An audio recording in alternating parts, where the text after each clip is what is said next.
Ang Pilipinas ngayon. Narito na ang pinakamainit na mga balita na nakalap sa bawat sulok ng bansa. Ihahatid sa bawat Pilipino saan man kayo sa mundo. Ang Pilipinas ngayon. Pakinggan ang bawat kaganapan sa bawat lalawigan. Ito ang Pilipinas ngayon.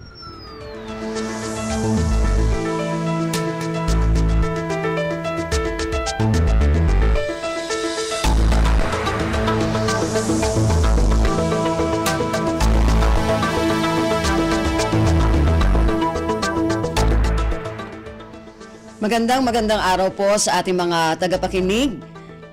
Welcome po muli sa ating programang Ang Pilipinas Ngayon. Napapakinggan po ninyo saan mang bahagi ng mundo sa pamamagitan ng ating himpilang Radyo Pilipinas World Service ng Presidential Broadcast Service.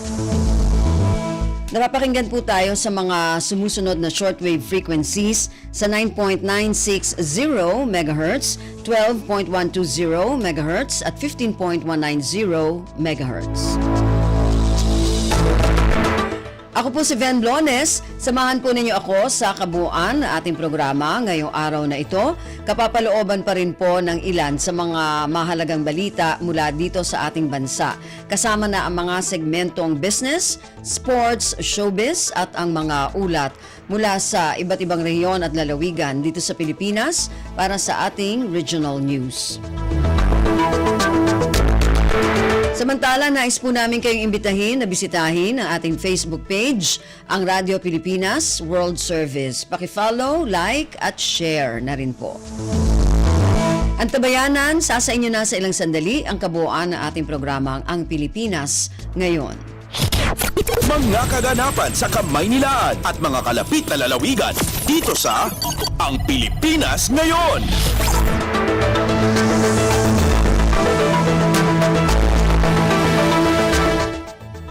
Sa ating mga balita, tiniyak ni Pangulong Ferdinand Romualdez Marcos Jr. ang suporta ng gobyerno sa Philippine Coast Guard o PCG.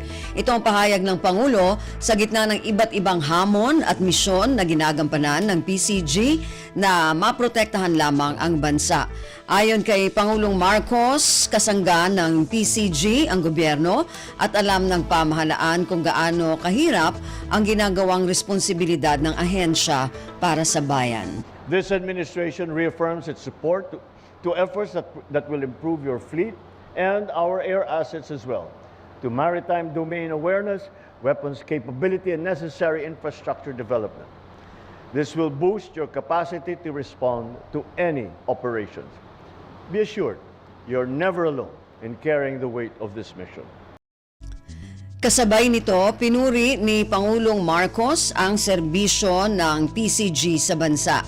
Ayon kay Pangulong Marcos, nananatiling tapat ang PCG sa pagpoprotekta sa bayan. Patunay na lamang anya rito ang mga misyon at paninindigan sa pagpapatupad ng batas laban sa mga iligal na aktibidad sa karagatang teritoryo ng Pilipinas. You protect our maritime borders, standing resolute in the face of those who would exploit our resources or threaten our way of life, rescuing our fishermen on the sea when typhoons strike, and ensuring that our seas are not pillaged by illegal poachers. You are the steady hand that keeps us upright. Si Pangulong Ferdinand Romualdez Marcos Jr. Pasada ng mga balita mula sa Pilipinas para sa mga Pilipino saan man sa mundo. Ang Pilipinas Ngayon. Inatasan ni Pangulong Ferdinand Romualdez Marcos Jr. ang Department of Interior and Local Government o DILG na tiyakin ang mapayapa at maayos na halalan sa susunod na taon. Kasunod ito ng mga napaulat na may ilang lugar sa bansa na may kaso ng karahasan na iniuugnay sa halalan. Ayon kay DILG Secretary John Vic Remulla, magsasagawa ito ng pakikipagpulong sa Commission on Elections o COMELEC, Department of National Defense, Philippine National Police sa Nobyembre 15 para talakayin ang direktiba ng Pangulo. Tiniyak ni Remulla na masusi itong nakikipag-ugnayan sa iba pang ahensya ng gobyerno tulad ng PNP at Armed Forces of the Philippines para matiyak na walang election-related violence ang magaganap. Ang Pilipinas Ngayon, kasama si Ven Blones. Kinukonsiderang hotspots ang nasa 38 lugar sa bansa para sa 2025 midterm elections. Ayon kay Interior Secretary John Vic Remulla, 27 rito ay nasa Bangsamoro Autonomous Region in Muslim Mindanao o BARMM. Dahil dito sinabi ni Remulla na pagpupulungan ng iba't ibang ahensya ng pamahalaan ang mga hakbang para matiyak ang patas na eleksyon para sa lahat. We will have a special meeting for that on November 15 to discuss the contingencies and what must be done to ensure a safe and fair elections for everyone there. Si DILG Secretary John Vic Remulla. Kumpleto, detalyadong balitaan, di papahuli sa mahahalagang kaganapan. Kamustahin ang inang bayan, ang Pilipinas ngayon. Tinalakay na ni Pangulong Ferdinand Romualdez Marcos Jr. sa mga ahensya ng pamahalaan ang seguridad sa Undas 2024 at Christmas season. Bilang tugon ng Department of the Interior and Local Government o DILG, initasan nito ang Philippine National Police o PNP na paigtingin ang pagbabantay sa mga pampublikong lugar. Ayon kay Interior Secretary John Vic Remulla, magtatalaga sila ng mga marshal sa mga istasyon ng tren at palalakasin ang police visibility sa lahat ng pampublikong lugar. We've instructed the PNP to double their presence, especially in the malls, in the public sector transportation, and in the LRT and MRT kung saan uso ang dukutan, ang mga snatchan ng mga bag at yung mga pickpocket. Si DILG Secretary John Vic Remulla. Pasada ng mga balita mula sa Pilipinas para sa mga Pilipino saan man sa mundo. Ang Pilipinas ngayon.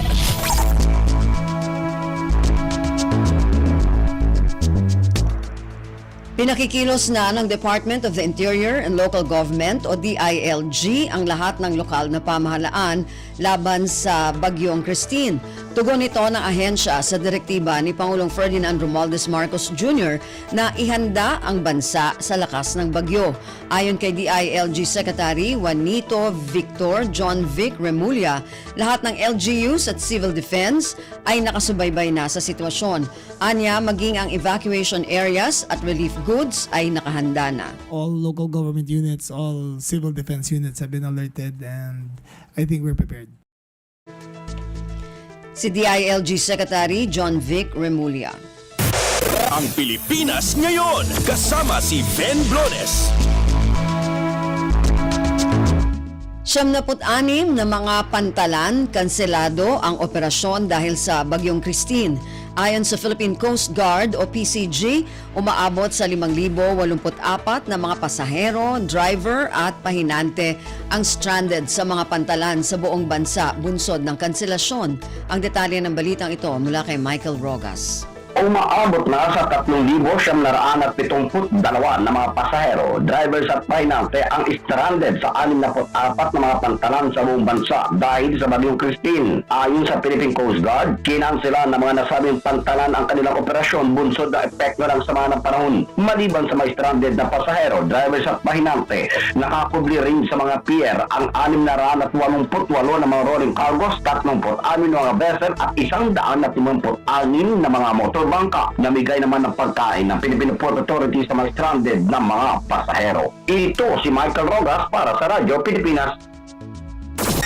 Kumpleto, detalyadong balitaan, di papahuli sa mahahalagang kaganapan. Kamustahin ang inang bayan, ang Pilipinas ngayon.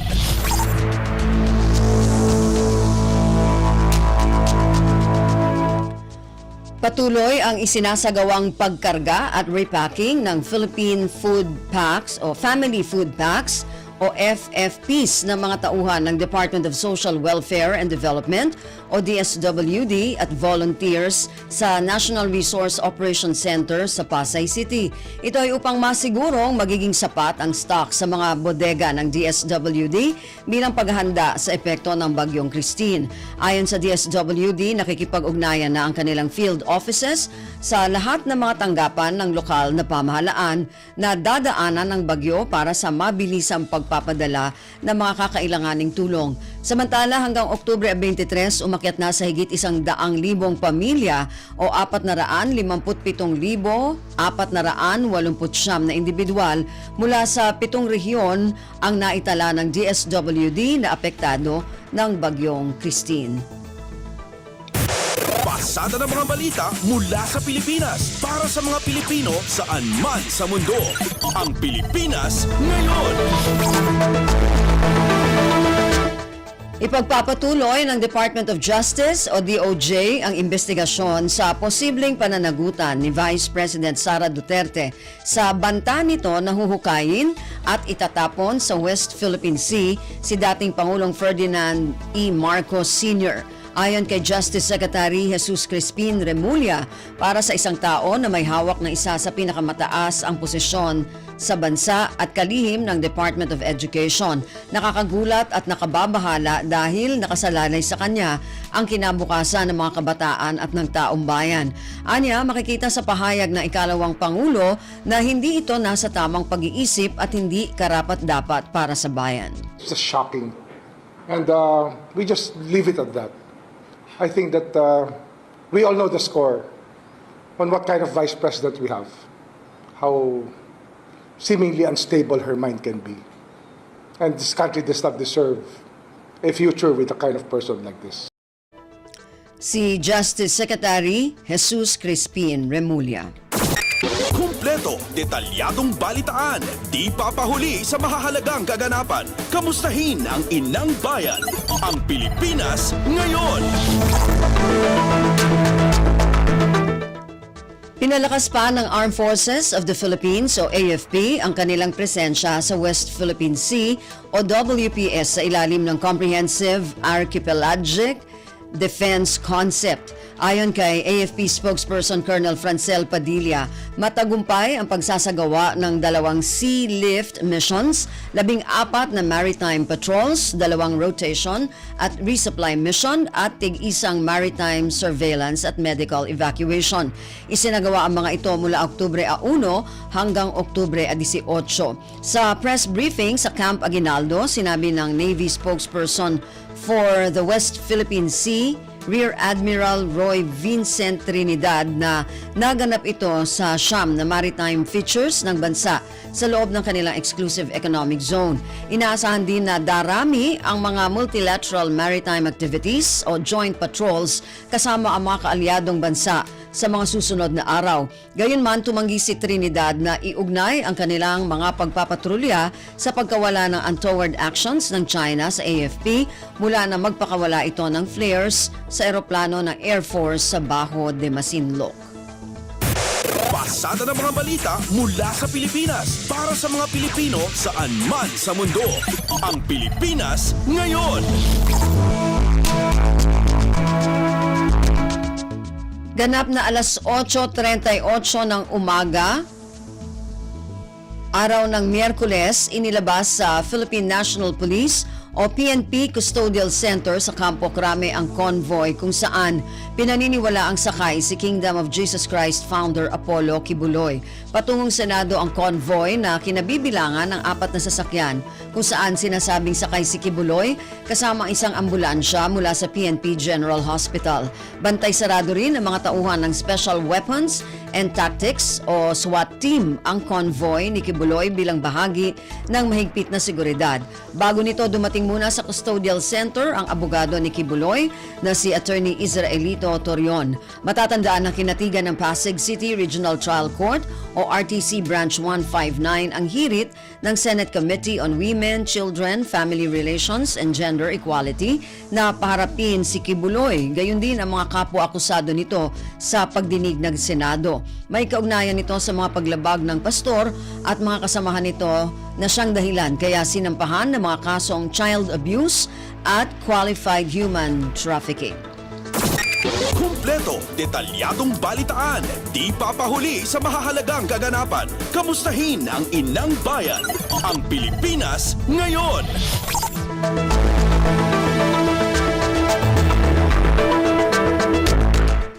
Bilang Bilang ng mga pamilyang Pilipino na nagsabing naghirap at nakaranas ng gutom bumaba ayon sa Okta Research Survey. Ayon sa pinakahuling tugon ng Masa Survey, lumabas na bumaba sa 43% o tinatayang 11.3 milyong pamilya sa bansa ang itinuturing ang sarili na mahirap. Ang detalye ng balitang ito mula kay Mary Ann Bastasa.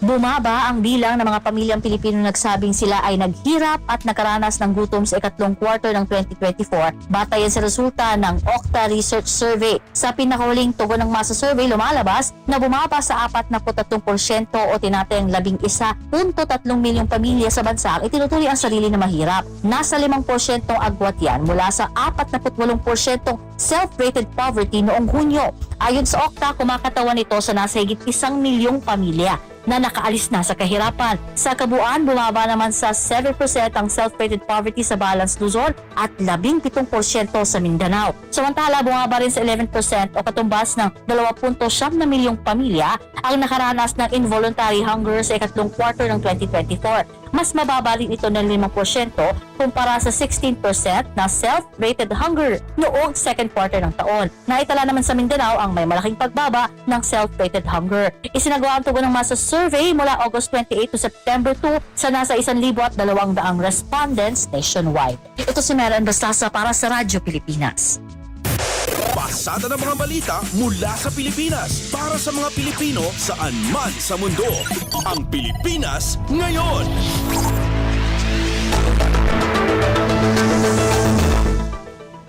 Sinuspinde ng Malacanang ang trabaho sa lahat ng ahensya ng gobyerno sa Oktubre at 31 simula alas 12 ng tanghali.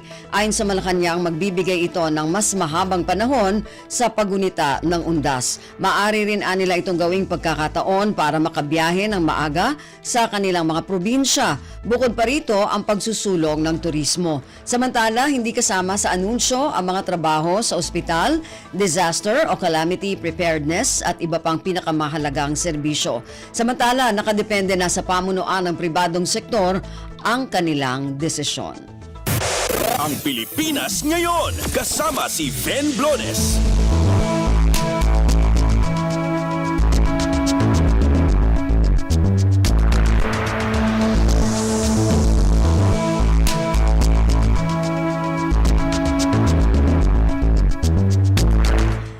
Narinig po ninyo ang ilan sa mga pangunahing balita mula dito sa ating bansa. Samantala, antabayanan naman po ang mga balita mula sa iba't ibang rehiyon at lalawigan dito sa Pilipinas para sa ating regional news. Balita mula sa lalawigan sa bawat rehiyon ng ating bayan. Dito sa Ang Pilipinas Ngayon.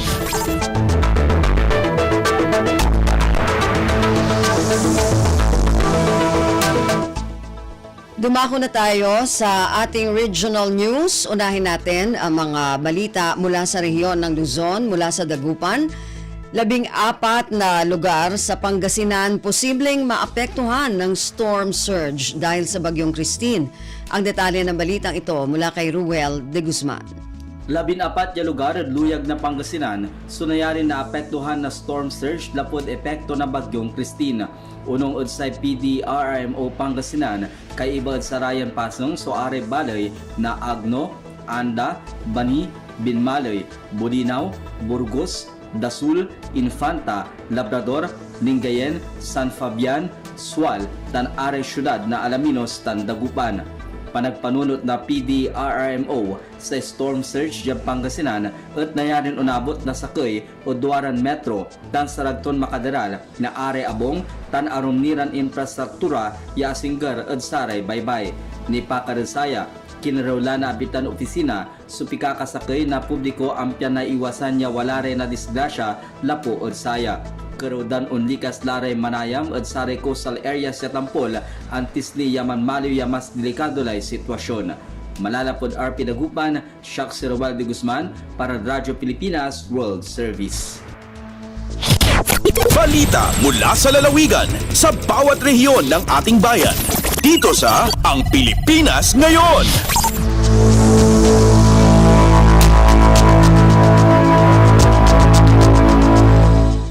Maraming salamat, Ruel. Yan ang ulat mula sa Dagupan. Samantala, dumako naman tayo sa Bontoc PDRRMO ng Mountain Province. Pinayuhan ang mga residente na naninirahan sa mga lugar na delikado sa pagguho ng lupa at baha na mag-ingat at magsagawa ng preemptive evacuation kung kinakailangan dahil sa Bagyong Christine. Ang detalye ng balitang ito mula kay Donna Kawis Balyo. Binalakadan ti Provincial Disaster Risk Reduction and Management Office wenno PDRRMO dagiti residente nga agnanaed kadagiti lugar a landslide ken flood-prone areas nga ganad ken agbakwit iti natalged a lugar no kasapulan gapo iti bagyo nga ni Christine. Kinuna ni PDRRM Operations and Warning Section Chief Yasser Vincent Soria nga addat 120 a barangays ditoy Mountain Province nga delikado iti landslide ken flooding. Kaadwan ket masarakan kadagiti kabanbantayan ang lugar ken asideg iti Karayan Chico ken Sifo. Sigon ken ni Soria adda dagiti evacuation center ang mabalin mapanan dagiti residente iti Bontoc, Barlig, Baoco ken Tadjan bayat ang mabalin met kadagiti eskwelahan ken pasilidad nga itudo ti lokal a gobyerno. Kas panagsagana ti PDRRMC addamet naka preposition a disaster response equipment, shelter repair kit, modular tents ken food and non-food items iti warehouses ti PDRRMO ken DSWD. Manipod DZRA Bontoc, Donna Kawisbalyo para sa Radyo Pilipinas World Service. Balita mula sa lalawigan sa bawat rehiyon ng ating bayan. Dito sa Ang Pilipinas Ngayon. Maraming salamat, Donna. Yan ang ulat mula sa Bontoc. Samantala, dumako naman tayo sa Lucena, 18 pamilya o 58 na individual sa Tayabas City lumikas na dahil sa epekto ng Bagyong Christine. Ang detalye ng balitang ito mula kay Joshua Miguel Suarez. Nanunuluyan na ang nasa tinatayang 18 pamilya sa mga itinalagang evacuation center sa mga barangay sa lungsod ng Tayabas ayon sa pinakahuling tala ng City Disaster Risk Reduction and Management Office dahil sa epekto ng Bagyong Christine. Ayon sa opisyal na pahayag ni Punong Barangay Rose Tayag, may 9 na pamilya ang kasalukuyang nanunuluyan sa Kamaysa Barangay Hall. Samantalang 8 pamilya naman ang inireport ni Punong Barangay Elmer Aguidilla na nasa evacuation center ng Barangay Ilayang Ilasan at may 1 pamilya ang lumikas na sa Barangay Palali Ibaba ayon kay Punong Barangay Eldred Kaagbay. Sa kabuuan, tinatayang nasa 58 individual na ang lumikas sa lungsod ng Tayabas dahil sa malakas na pag-ulan. Ayon sa opisyal na pabatid ng Tayabas CDRMO, lahat ng mga lumikas na Tayabasin ay nasa pangangalaga ng mga opisyal ng barangay at inaalalayan ng mga tauhan ng CDRMO, CSWDO at iba pang katuwang na ahensya ng lokal na pamahalaan. Wala pa namang naitatalang untoward incident sa lungsod dahil sa Bagyong Christine. Mula RP1 Lucena, ito si Joshua Miguel Suarez para sa Radyo Pilipinas World Service. Balita mula sa lalawigan sa bawat rehiyon ng ating bayan. Dito sa Ang Pilipinas Ngayon.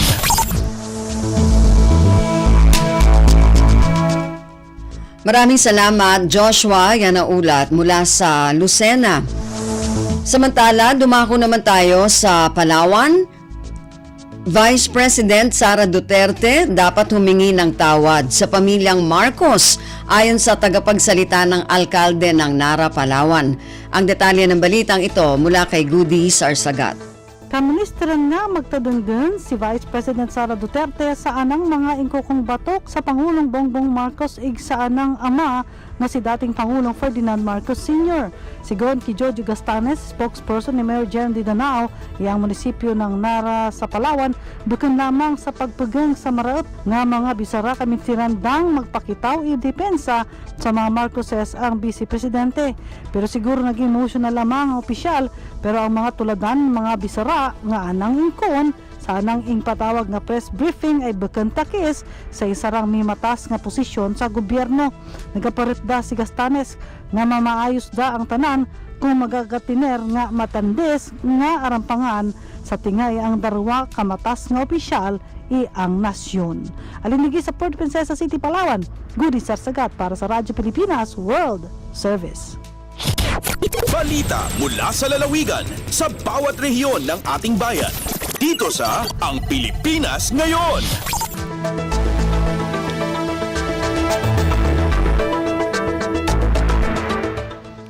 Maraming salamat, Goody. Yan ang ulat mula sa Palawan at kabuang ulat mula sa rehiyon ng Luzon.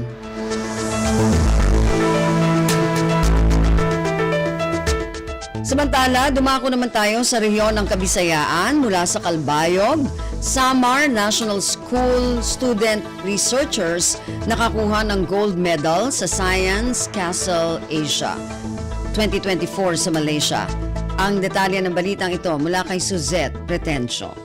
Otro nga ginpakita sa Samarinian researchers tikang sa Samar National School sa siyudad San Catbalogan ang era talento og dedikasyon sa sektor sa science and technology sa pagkabot sa bulawan nga medalya sa Science Castle Asia o SCA 2024 nga gindumara sa nasod Malaysia. Apisar sa matindi nga kompetisyon o istrikto nga pagkilatis sa mga hurado, nagpabilin nga marigon ang mga representante sa Samar National School ug nagpakita sa era talento nga kinaadman sa research project. Basar sa gingawas nga report sa Samar National School, nakakabot sa bulawan nga medalya ang unom nga estudyante, 15 naman ang nakakuha sa silver medal, ngan upat ang nakakuha sa bronze medal. Ang SCA imprestiyoso nga paisan-isan sa mga kabataan sa Asia nga kundiin nagtitirok ang mga junior ngan senior high school student researchers para ipresenta og i-discuss ang era research. O sa liwat ini nga conference nga kundiin makikita ang mga negosyante, kumpanya, university researchers ngan graduate students nga nangangalimpasog nga mabago ang sosyedad para sa bag-o nga kabubuwason. Tikang sa Radyo Pilipinas Calbayog, ini si Suzette Pretencio para sa Radyo Pilipinas World Service. Balita mula sa lalawigan sa bawat rehiyon ng ating bayan. Dito sa Ang Pilipinas Ngayon.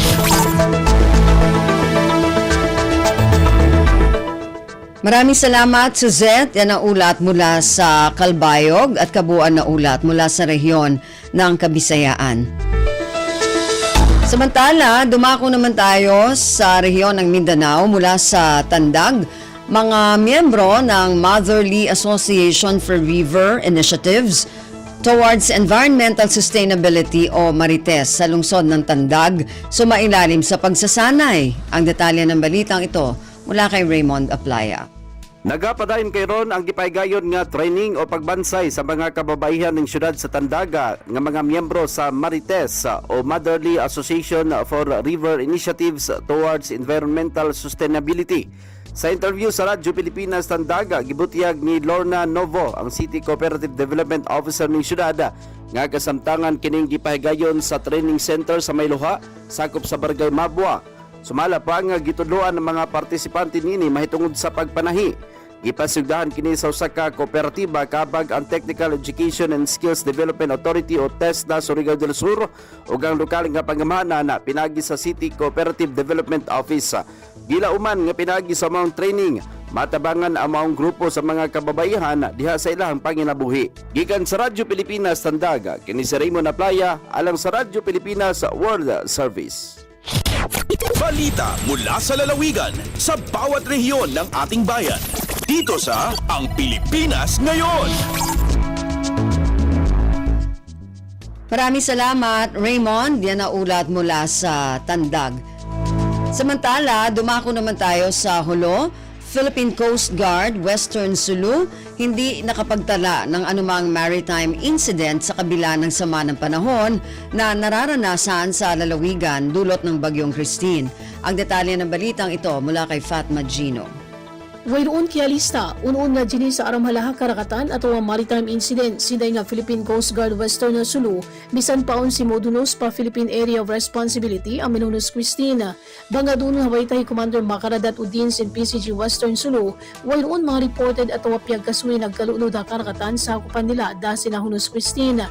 Malingkan aon mga shipping line, inag-cancel sin biyahe nila sinagkahapon da si mga itimpo sinahula, buat malingkan nakabiyahe ramari, pahulo sinagkahapon ninamuk kapal malago sin Allison Shipping Line, amin iyakaranda magbalik pa Zamboanga pagdum sin mga pasahero. Launyo din masimasira in pagmonitor nila sa sakupan sin Western Sulu, kasupaya kasambakan magtuoy inagukuna hamat malapas sinagkabuhi nila dahil hagkamumulahan. Samantara piyatumtumhay ni mga mag-ista siwi-siwi dahin sa sakatan, hindi napalawd bang mangipain timpo sinahula sabab sinahunos Christine. Dahil nga RP Holo, inifat Maadli Chino para Radyo Pilipinas World Service. Balita mula sa lalawigan sa bawat rehiyon ng ating bayan. Dito sa Ang Pilipinas Ngayon.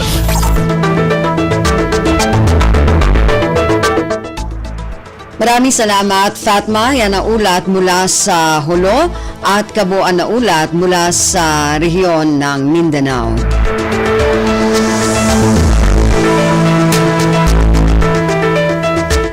Narinig po ninyo ating regional news para sa araw na ito. Kalipunan ng mga balita mula sa iba't ibang rehiyon at lalawigan dito sa Pilipinas.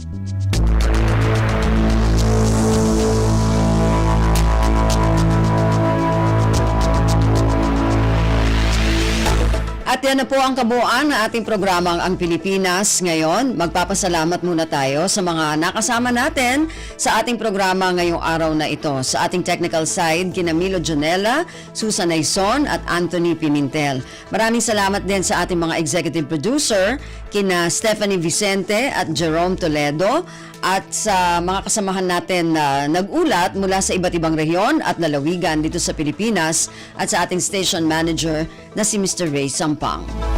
Hanggang sa susunod na edisyon na ating programang Ang Pilipinas Ngayon, ako po muli si Ven Blones. Maraming salamat po at mabuhay po tayo mga Pilipino. At yan ang Pilipinas Ngayon. Muling samahan si Ven Blones sa parehong oras at alamin ang pinakahuling mga kaganapan at balita saan man kayo naroon. Ang Pilipinas Ngayon.